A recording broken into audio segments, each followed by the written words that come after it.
Hello there, welcome to the Saroy channel, wherever you are in the world, and lots of love to each and every one of you, and a very happy and prosperous new year.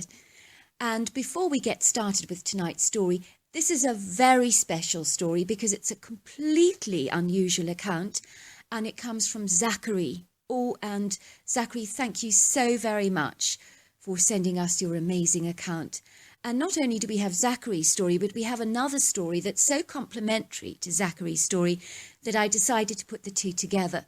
So you're in for an amazing treat tonight. So let's get started with tonight's story.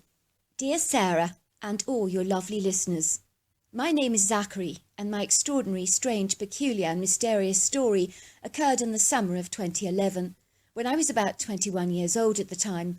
And it was seemingly so incredulous and outlandish that all these years later I have pondered and reflected about what on earth it was that I encountered on that fateful day. It would seem that the great secretive and unyielding waters of the deep exposed to me a creature of such astonishing intrigue, the likes of such that you would have only ever believed abounded in fairy tales, folklore, fables and legends. Stories that invariably go back for many generations, of notoriously dangerous sea monsters that roamed the waves of the high seas or the deep rivers, bringing down many an unsuspecting fishing boat or passing ship to its knees. Yet many of these survivors from these devastating sea tragedies in our history share their alarming accounts of wrestling with the monstrous tentacles of a giant octopus, such as the legendary Scandinavian Kraken, or some other giant-like gruesome monster. Then there are the somewhat erroneous accounts of the long-necked Loch Ness Monster in Scotland, of which there has been a phenomenal amount of sightings reported over the years. Not to mention the reported hazardous accounts on the high seas of sailors encountering mermaids, some that did not conform to our stereotypical beliefs of a beautiful woman with a tail, that might have been born from a sailor's wishful fantasies, that bore no similarity to the real thing. It would seem that many of these humanoid fish-like beings were indeed hideously ugly and exceedingly treacherous, some that were desirous to cause hazardous shipwrecks, luring the men on board of those ships to their watery graves. Our oceans are as vast as they are indeed wide, and the sea is easily over 12,100 feet, with the deepest part of the ocean known as the Challenger Deep, which is located southwest of the United States, close to the island of Guam. Only a little light penetrates the oceans after about 200 metres, but the midnight zone exists at 3,280 feet and is bathed in darkness. So one can only imagine what strange creatures lurk in the secret depths of those waters that might just haunt your darkest, most terrifying nightmares. For many who have ventured on the ocean floor have described encounters with monstrous octopus and mermaid-like beings. And there are even those that say that the gates of hell lie at the murky depths of this ocean floor, and some believe that they've heard the sounds of heavy chains rattling and clanking, and the petrified screams of the damned. Before I expand on my story, let me tell you a little about myself. I live in the Pacific Northwest, and even though I use a wheelchair to get around, I assure you that in no way has it impeded me from getting the most out of my life, as I am an adventurous person with a huge passion for outdoor pursuits, and I adore fishing, hiking, travelling and camping. My strange, absurd and seemingly fictitious story occurred when my uncle and aunt came to visit our family from the northwest, and naturally my parents wanted to extend them the very best kind of hospitality that they could. They also wanted to introduce them to some of the rich treasures that the Pacific Northwest naturally has to offer. As a family, we all went to stay at an exquisite location on the Oregon coast, overlooking the ravishing panoramic views of the stunning ocean, with its tumultuous high breakers, along with the soft white sea sand, not to mention the masterful rocky outcrops, sometimes in or outside the water, that looked like statuesque works of art, designed by Mother Nature herself. As a family, we were having a very enjoyable time at the Oregon coast, because it is indeed a spectacular part of the world that prides itself on its idyllic, very enviable, ravishing scenery. My uncle was desirous to experience a deep-sea excursion, and he fancied doing a spot of halibut fishing on the Oregon coast, and subsequently we hired a charter. Imagine our disappointment when our exciting fishing trip was cancelled due to bad weather. Invariably that happens from time to time, but I do remember feeling bitterly disheartened and despondent, because I had intended on being part of this exciting excursion, and I think you could sense that everybody was feeling more than just a little crestfallen. Luckily it was not long before our moods lifted considerably when we decided to change our itinerary and chose to go fishing at a place called Devil's Lake, which was situated in close proximity to where we were staying. Little did I comprehend that there really might be a spawn of the devil inhabiting that lake, and there could indeed be a hint of the truth to those spurious legends. The Devil's Lake has an extraordinary history all of its own. It is connected to the Dee River, which is the world's shortest lake, and there are many myths and legends about a monster that would take people from the lake to devour them. I gather that the locals in the area at the time did not desire to build residential developments close to the lake, as many implicitly believed that there was a monster dwelling in the depths of the river, hankering to dine out on human flesh. So at the crack of dawn, before the morning had broken, we packed my uncle's truck with all our fishing gear and headed towards Devil's Lake. I was feeling enthusiastic and excited, as I always enjoyed fishing, and I was hoping to catch a sizable fish. When we arrived at the silvery lake, it literally took my breath away, because it was a fisherman's dream. The vast expanse of water twinkled and sparkled in the morning sun, reflecting the tall statuesque evergreen trees that surrounded the lake, some on rocky elevations, that swept back for quite a distance. It was such a beautiful day, with a still breeze blowing against my skin, and I was eager to begin fishing and to cast out my bait. The best news of all was that the whole area was incredibly tranquil and peaceful, without a human soul in sight, which meant that this spot of paradise was ours for the morning.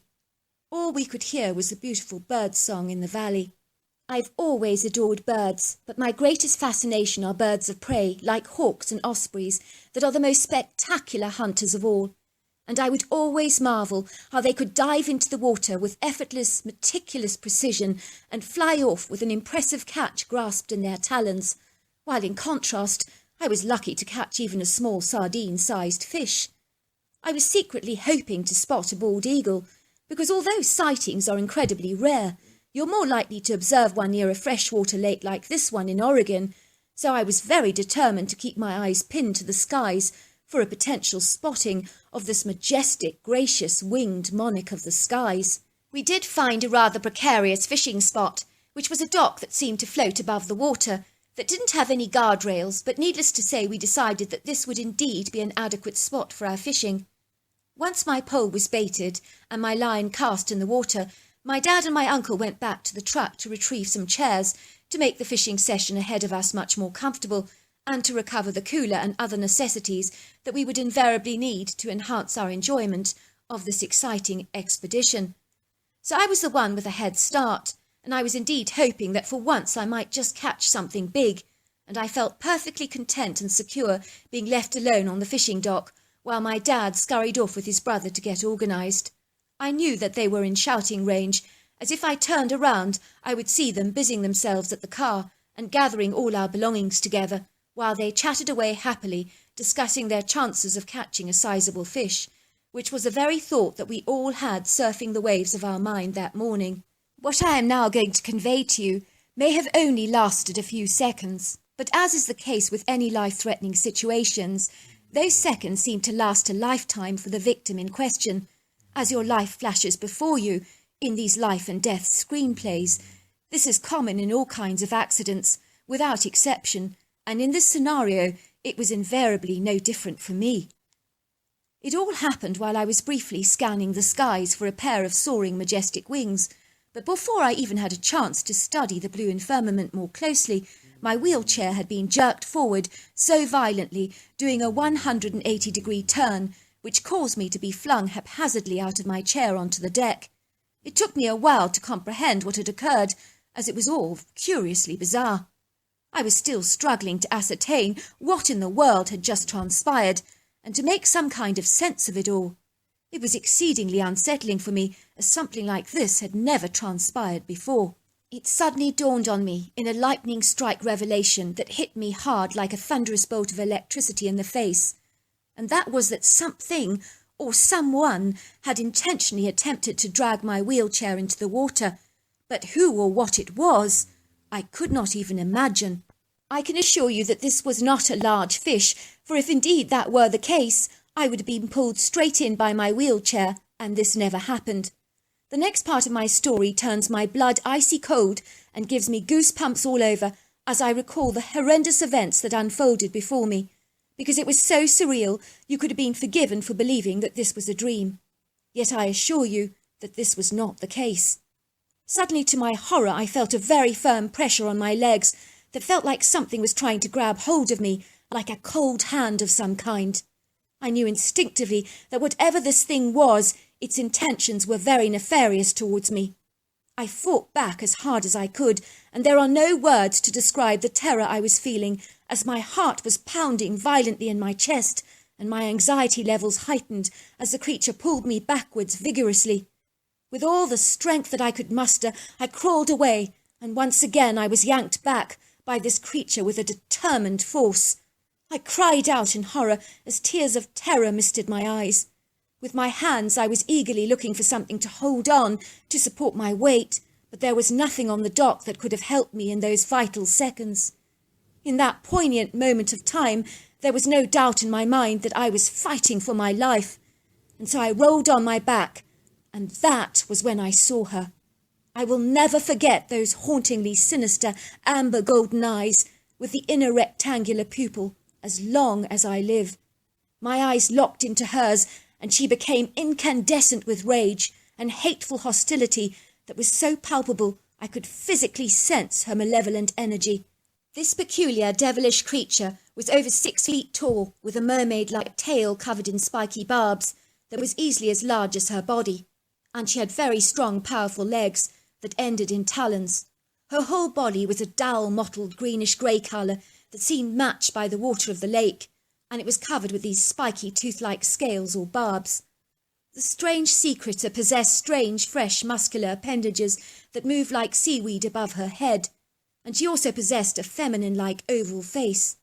This hideous beast glared at me and growled aggressively as her blue lips pulled back to reveal a set of human-like teeth. I noticed she had a female nose with strange slits on either side that looked remarkably like gills. I also observed that tapering along the back of her neck and her spine were very defined, spiky, sharp-looking barbs, resembling that of a crocodile, only they were much more pointed and jagged. After the creature's eyes locked with mine, she pounced on my body with a powerful, alarming force and a malicious intent, and I was incredibly surprised that she hadn't pulled me into the water first to finish me off, which is, in my opinion, the obvious thing to have done. I want to assure you that this creature was incredibly intelligent and discerning, and of that I was in no doubt. It would seem she wanted to kill me on the land before dragging me back into the lake. Suddenly I began to feel a cold, stinging, painful, prickly, suction-like sensation at the back of my body, rather reminding me of a large jellyfish bite, but a whole lot worse and much more painful. She was holding me down so powerfully with her hefty arms, and both of her powerful legs were pinning me down on either side of my body. I was instinctively fighting back, with all my might and with all my strength. I remember both my hands were fighting back in a defensive position, with one of my hands trying to push her forehead forcefully away from me, and my other hand pushed against her throat. I knew her intentions were to rip off my entire face, much like a crocodile with her hungry, powerful jaws. I was so terrified that tears were streaming down my face like heavy raindrops, and I began to scream at the top of my lungs in the desperate hope that my father would come to my rescue. Did they have any idea what was unveiling before them, only yards away from where they were parked? With luck it would appear that my uncle had indeed heard my petrified screams, and he came tearing from the car towards the fishing dock, where in utter horror he discovered me being attacked by this monstrous sea creature with its ugly mottled body wrapped around my defenceless form. Instinctively he began pounding the creature's face with his boots as hard as he possibly could.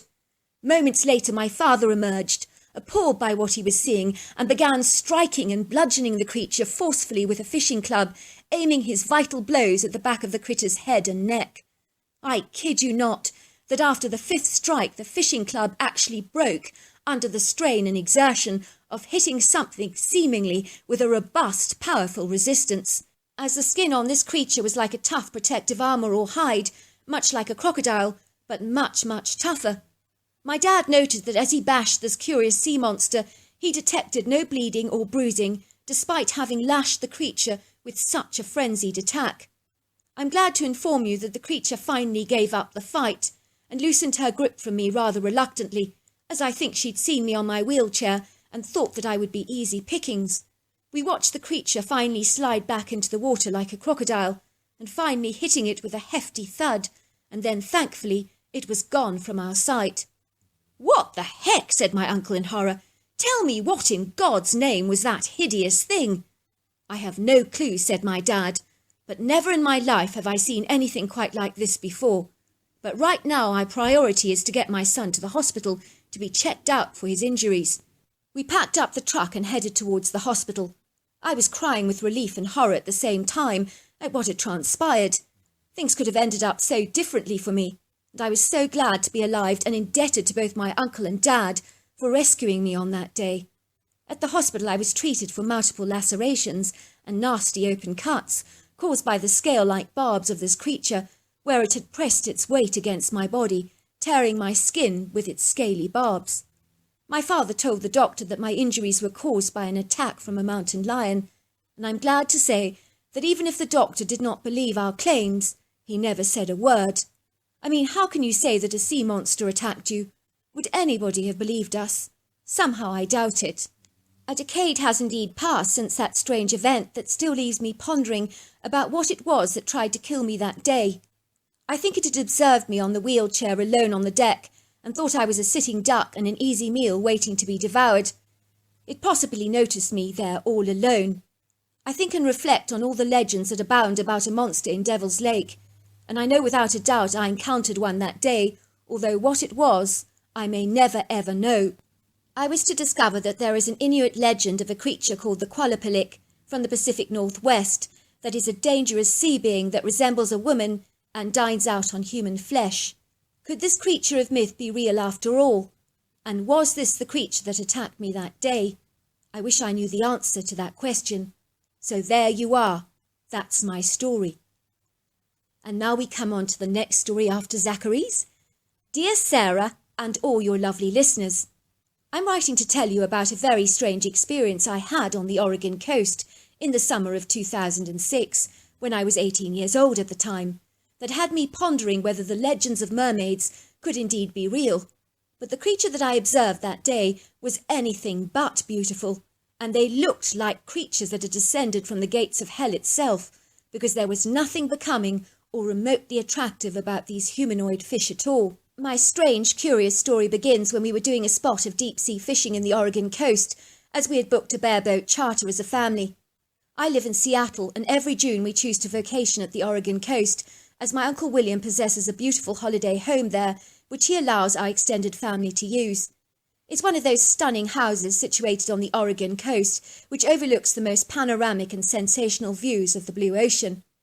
My family live and work in downtown Seattle, and we abide in a green, leafy suburb.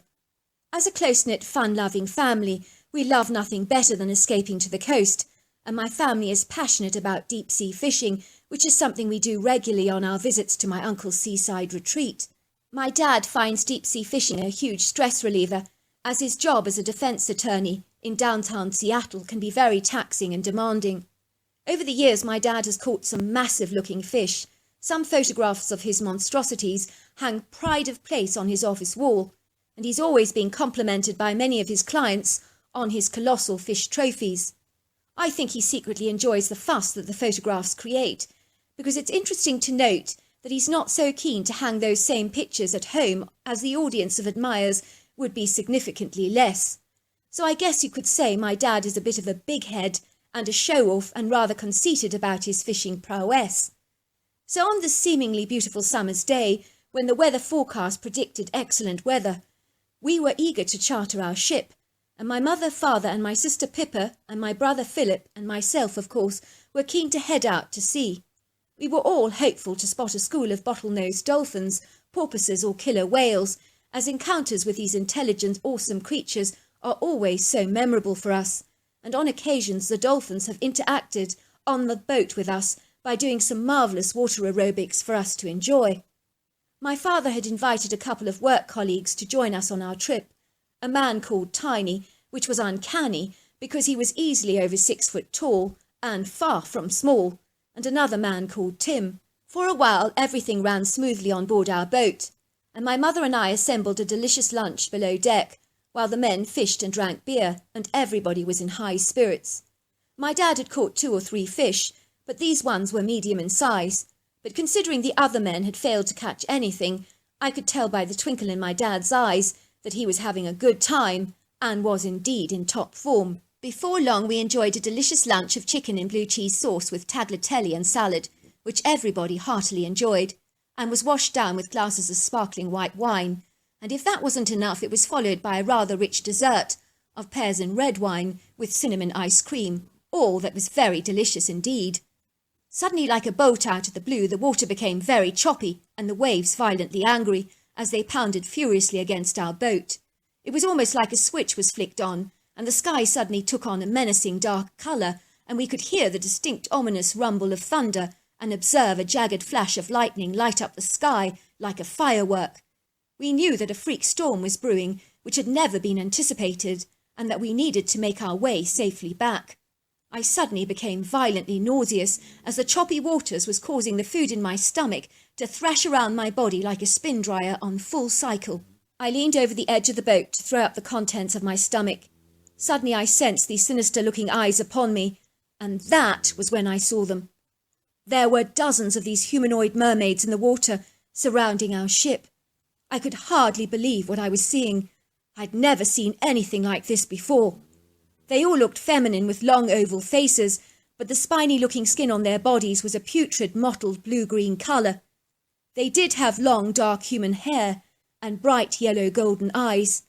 I observed that they had long green mermaid fish-like scaly bodies that were spiny, with large translucent fish-like tails. I immediately called everybody on board to see these mermaids, and everyone ran to observe them. On board our boat, everybody was so excited. My dad was saying, "What the heck?" My mother was saying mermaids, and everybody was gasping in awe. We couldn't believe what we were actually seeing. These mermaid-like beings greeted us with friendly waves and big fake smiles that exposed glistening white, human-like teeth. It would seem that they were not at all reticent, reserved, withdrawn or shy, as you would have expected. They appeared charming, friendly and welcoming.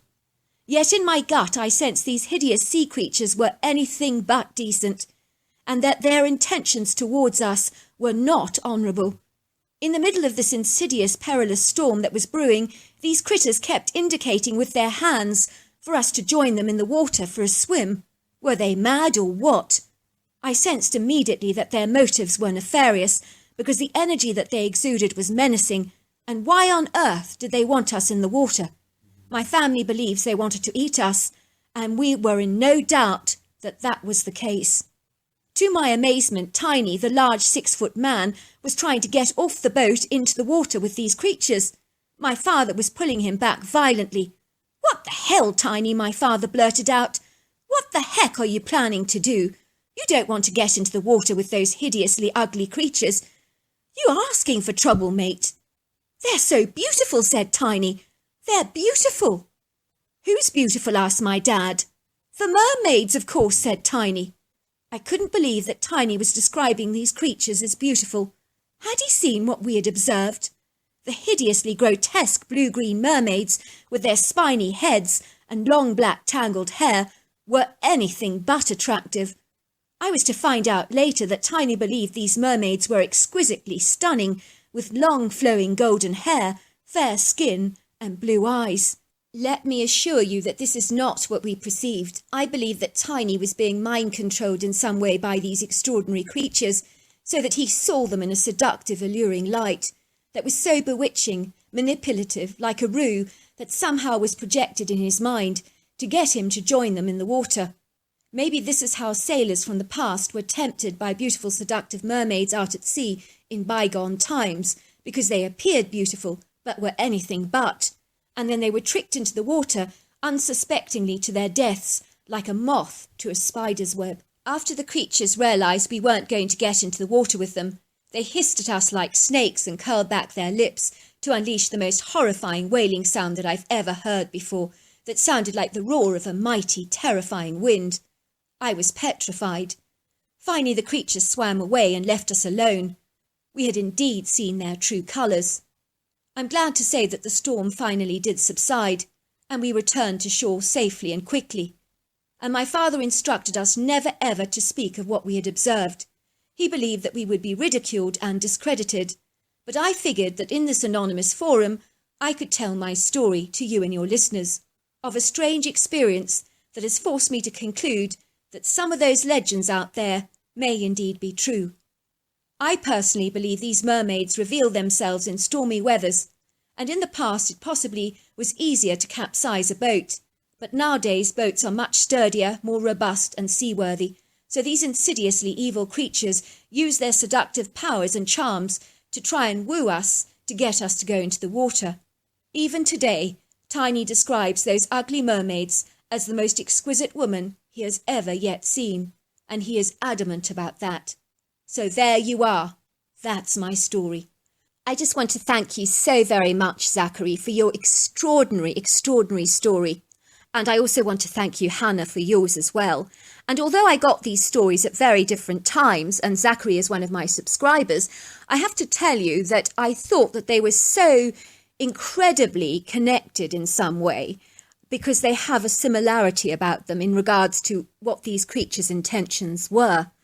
And Zachary, I just think you're the bravest person on earth, having to face that monstrous creature on top of you.